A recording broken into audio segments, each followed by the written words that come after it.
Yo, what is up, guys? Welcome to the video. I hope everybody's day is going great. Yesterday was really exciting in the Overwatch League. I spent most of my video yesterday talking about what the Overwatch League teams can do to improve, how their chances are looking for Stage 3 playoffs, and the overall playoffs. Today I'm going to finish that off with the teams I didn't discuss. As well as that, we're going to talk a little bit about Effect and the Dallas Fuel. So if you're new around here, guys, drop a like on the video, subscribe, and let's get into it. So starting off with Effect and the Dallas Fuel, he tweeted this out after their devastating loss against the Houston Outlaws yesterday. "I think I'll have to rest from now. I feel like I'm constantly being chased by a monster. I think I'll need to go to the hospital too. GG." Wow, so clearly Effect is devastated. His mentality is not in the right place, not even close to it. And from the Dallas Fuel standpoint, if one of your players is tweeting stuff out like this, you need to take care of it. He clearly needs some help. They need to sub him out. They need to give him some time off from the game. They need to send him to a sports psychologist. Get him in a happy mindset because this is not good. If he continues to play and feel like this, his career could very well end. I mentioned yesterday how severe burnout could be, and this is just a severe case of burnout. There's nothing wrong with Effect. He's not crazy. He's not losing his mind. Well, not literally. He might be losing his mind a little bit with how much they're losing and how badly he just wants to win. But I mean from an actual medical standpoint, he's not going crazy. He seems to be a perfect normal human being. He is burnt out. He needs a good break. A couple weeks, maybe even 3 to 4 weeks. Just living life, relaxing, exercising, eating healthy, talking to a sports psychologist, and that would do wonders for him. Just get his mind off of the game. There's not even a reason for him to be this upset. The season is over for the Dallas Fuel, which we're going to talk about later. Let's go ahead and play this clip after the match where you can visibly see how frustrated and upset Effect is. And I just want to commend Jake and the Houston Outlaws for how they acted in this clip. Amazing. Let's go ahead and play it. Couple of maps, a draw, probably should have taken Blizzard World. Ilios was closer than it looked. And then when it all didn't matter, well, it didn't really matter. Still some good respect between these two. A lot of respect throughout the league for Effect. That man works harder than anybody else just to get his aim. He grinds it out, but still no results for the Dallas Fuel. Houston still riding high.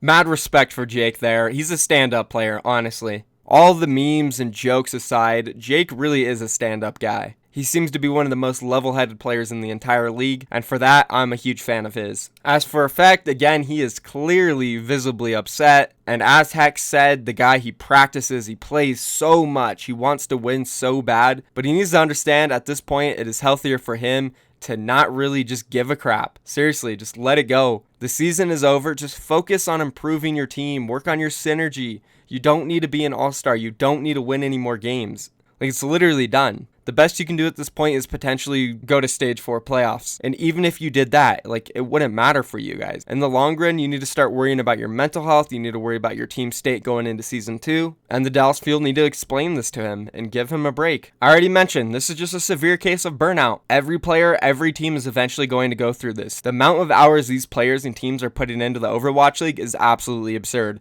If you sit there and practice 14 hours a day, you're killing yourself. Like, you actually are. And somebody like Effect, he's shown us how he warms up and gets ready for scrims and practice. He literally gets on Osu for 2 hours. Then he goes and plays an aim game on Steam for another hour. Then he plays solo queue for 2 hours. Then he scrims with his team for 4 to 6 hours. Then they do VODs and practice for another 4 hours. Then he does more solo queue at the end of the night. The guy's an animal. There's no doubt about it. He plays so much. And I have the utmost respect for that. I could never play those many hours. I just couldn't. The grind is real. But at this point, the grind is hurting him. And it's time for him to take a break. It's that simple. And that's pretty much it for this. Let's go ahead and move on to the rest of the teams that I didn't discuss yesterday. How are they looking? What's their odds for Stage 3 playoffs? Will they make the overall playoffs? And if they can't, what do they do going forward? So sitting at rank number 7, we have the Houston Outlaws. 15 wins, 11 losses, plus 17 map differential. So they're one map behind the Philadelphia Fusion, but they do have a map lead on them. So if they are able to get one more win,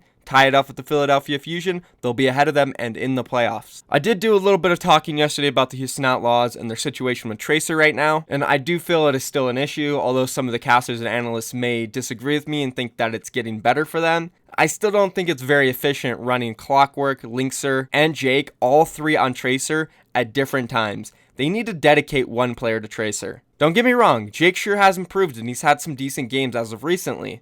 But he also just recently had one of his worst games ever on Tracer. So this situation is not solved at all. Clockworks look pretty decent. We've seen him on Ilios. Nothing spectacular, but improved and better than what we saw before. Maybe they should just full-time start running him on it. And I mean, honestly, if you have somebody on your team who is supposed to be your full-time tracer anyways, and you're not playing him because you don't think he's good enough, that player should have been grinding tracer as hard as he possibly could so he can improve for his team and start carrying his own weight. It's kind of pointless for me to talk about their tracer situation at this point, other than that they should stop rotating all 3 players on tracer and just specifically play 1 player on it, because they can't go and pick up a new tracer. They're stuck with what they got. That's a mistake they have to live with, in my opinion, and they're going to have to figure something out, because I definitely still feel like that is their biggest issue. Their main tank performances have been pretty good. I think Muma and Fact Fiction are probably the most consistent performers on this team. Cole Matt's also good at Diva. Linkser, he's kind of up and down with Jake. When you have them both flexing on the tracer and then having to play their other main role, it can get iffy. One thing that is sure though, Linkser is definitely one of the better Widowmakers in the league. He seems to always get the best of his opponent unless he's going up against somebody like Carpe. That is definitely something strong to have in their back pocket, as well as their Junkertown in this stage, when it is a map that is basically played almost all the time and you're practically undefeated on it. You only lost to the Boston Uprising. Other than that, you've never lost to anyone on Junkertown. And the Houston Outlaws, they literally just first hold everybody on the map too. It's pretty ridiculous how well they've mastered that map. Obviously, it is due to how good Linkser is on that Widowmaker, how good Jake is on that Junkrat. It literally just matches their playstyle. They're able to maneuver around the map as a team, focus on the objective, and then along with that, they are on their favorite heroes. Oh, and of course, they don't have to worry about dealing with a tracer who's going to kill their entire team. So all those things combined together, of course the Houston Outlaws are going to be deadly. If they can figure out how to play like that in most maps, they could be in a really good spot. It's also another reason why Kings Row was one of their best maps. You saw a lot of Hanzo, Widowmaker, Junkrat, tanks. This is what they're good at, playing together, focusing on objectives. Obviously, the Houston Outlaws, similar to the Philadelphia Fusion, every single game they play is usually close. They go to a lot of game 5s. They're neck and neck with the Philadelphia Fusion. They're 2 very similar teams, but Philadelphia Fusion just have the Houston Outlaws number. The last 3 times they played, Philadelphia Fusion beat them 3-2, 3-2, 3-2. That's an extremely brutal way to lose, and if the Houston Outlaws aren't able to get a win off the Philadelphia Fusion in Stage 4, they probably more than likely won't make the playoffs unless they go on an insane run and beat everybody else. Regardless though, Houston Outlaws, they're one of my favorite teams in the league. They're exciting to watch. I do love the camaraderie they have between the players, and I want to see them do well. Let's go and move on to number 8. We have the Los Angeles Gladiators sitting at 13-13. +2 in maps. So they're 3 matches behind the Philadelphia Fusion and then 2 matches behind the Houston Outlaws. And they're considerably a good amount of maps behind both these teams. And with only 14 matches left in the league, it's definitely hard to make a push for 3 games and get ahead of the Philadelphia Fusion or Houston Outlaws. They'll have to win 4 more games in Philadelphia or Houston. And that's tough. That means if the Philadelphia Fusion go 8-6, the LA Gladiators are going to have to go 12-2 to potentially jump ahead of them. That's tough, especially when you have to face all the teams again. New York, Boston, London, Seoul, LA Valiant, Philly, Houston.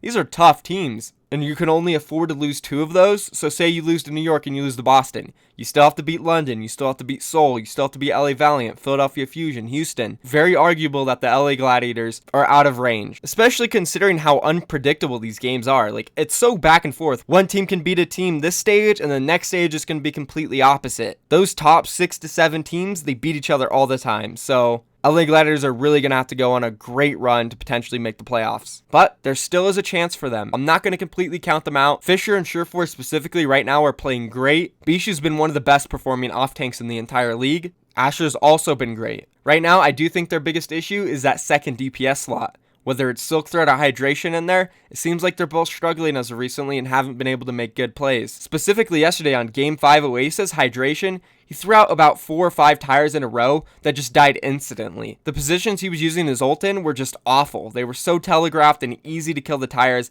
The movement on the tires as well was it was terrible. It was horrendous gameplay by Hydration on the Junkrat. And I think the problem for the Gladiators right now is, yes, Asher's playing great, Sureforce's playing great. But if you want to run one of them, usually it's going to be in each other's role. If you want to run Sureforce, you're probably going to have him on Tracer most of the time, and then a little bit of hit scan and Widowmaker. And if you want to run Asher, it's mainly going to be on that Tracer and Widowmaker. So they're overlapping each other right now, and those are their 2-star DPS players right now that are playing great. And it wouldn't make too much sense to run Sureforce on like the McCree, because that's not what he's been performing on. He's been performing on that Tracer and Widow. So they're kind of stuck in a situation where they only have one really strong DPS player, and then the other one is kind of slacking. It's very similar to the situation the London Spitfire are in right now. They kind of only have one star DPS player, and the other one is really slacking behind. If Hydration or Silk Thread stepped up just a little bit more in these games, it would be a lot easier for the Gladiators, and they could definitely start coming away with wins over the big teams more often.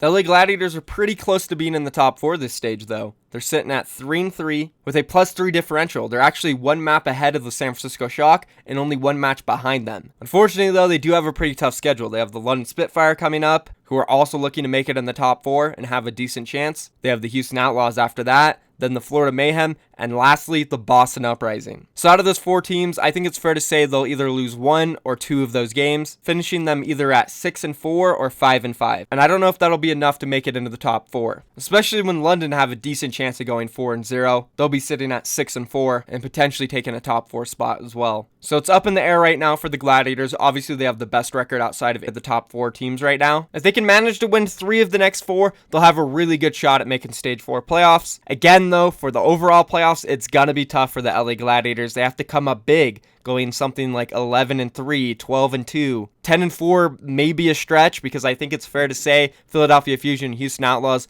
will probably win at least 6, 7, 8 games out of the last 14. Alright, and now let's go to move on to the 9th ranked team in the standings, the San Francisco Shock, sitting at 10-16. They are 6 matches behind the Philadelphia Fusion, sitting at rank 6, and are very far in maps, sitting at -13. There is an alternate universe where the San Francisco Shock can make the playoffs.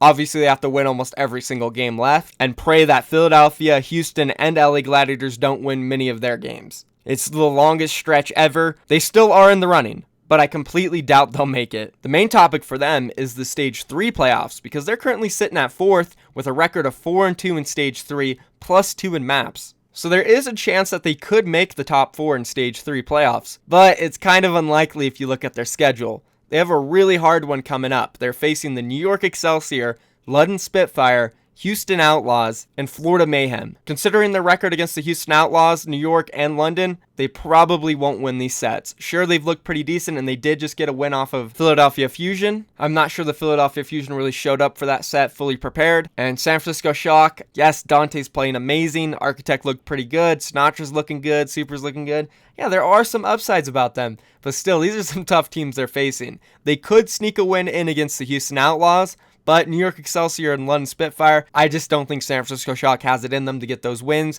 Even with the London Spitfire slumping recently, they've looked a lot better with their last 2 matches, going Game 5 with Boston Uprising, and then beating the LA Valiant in Game 5. And the LA Valiant, they 4-0'd San Francisco Shock this stage. So, my guess would be London Spitfire and New York Excelsior will take out San Francisco pretty easily. That would leave San Francisco needing 100% to beat Florida and Houston to possibly move on at 6-4. If they lose one of those games, they'll be sitting at 5-5, and I don't think 5-5 will be enough to get top 4 this stage. 6-4 is really going to be the record you need to possibly make it. So they're in a pretty tight position, so we'll just have to see how the rest of the stage unfolds for San Francisco Shock. They do have a chance, but it's not going to be a good one in my opinion. Now let's move on to the 10th ranked Dallas Fuel. This is where we start getting into the teams who are just pretty much done.